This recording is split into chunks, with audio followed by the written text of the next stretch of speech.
కంటే ఎక్కువ తెలంగాణ రాష్ట్రానికి కృష్ణా నదీ జలాల్లో అన్యాయం జరిగిన విషయం నేను ఫ్యాక్ట్స్ అండ్ ఫిగర్స్ మ్యాప్ ద్వారా మీ అందరికీ కూడా శాసనసభకి తెలంగాణ ప్రజానీకాన్ని తెలియదలుచుకున్నారు.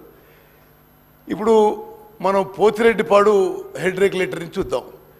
పోతిరెడ్డిపాడు హెడ్ రెగ్యులేటర్ మొదట సామర్థ్యం 11,150 క్యూసెక్ల సామర్థ్యంతో అది ఫస్ట్ టైం ఆ హెడ్ రెగ్యులేటర్ క్రియేట్ చేయబడింది. అది 1983లో ఎన్టీ రామారావు గారు ముఖ్యమంత్రి ఉన్నప్పుడు. ఆ తర్వాత రాజశేఖర రెడ్డి గారు ముఖ్యమంత్రి ఉన్నప్పుడు ఈ హెడ్ రెగ్యులేటర్ కెపాసిటీ 44,000 క్యూసెక్స్కి పెంచడం జరిగింది. కానీ 44,000 క్యూసెక్స్ శ్రీశైలం అట్ 840 లెవెల్లో 2020లో ఈ పోతిరెడ్డిపాడు హెడ్ రెగ్యులేటరు 44,000 క్యూసెక్ల నుంచి 92,500 క్యూసెక్స్ వరకు పెంచడం జరిగింది.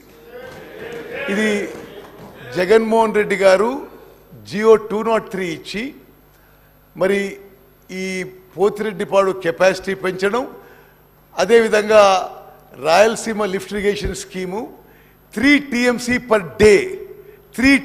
పర్ డే కెపాసిటీతో ఆ జియో 203తో తెలంగాణకి గ్రావిటీ ద్వారా రావాల్సిన నీళ్లు ఇల్లీగల్గా ఆంధ్ర రాష్ట్రం గత ప్రభుత్వం ఉన్నప్పుడు గత పాలకుల మరి ఐదర్ సైలెంట్ అప్రూవల్తో ఈ Pothireddypadu expansion to 92,500 and Rayalaseema lift irrigation scheme 3 TMC per day.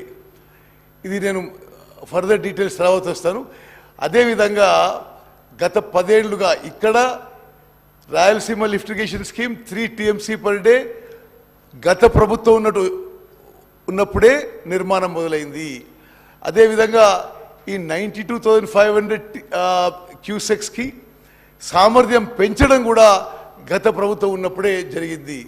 అదేవిధంగా మూచిపరి దగ్గర అక్కడ గత ప్రభుత్వం ఉన్నప్పుడు మూచిపరి దగ్గర 6,500కి కెపాసిటీ పెంచారు. మరి కేసీ కెనాల్కి మరో 1000 క్యూసెక్ తీసుకుపోవడం.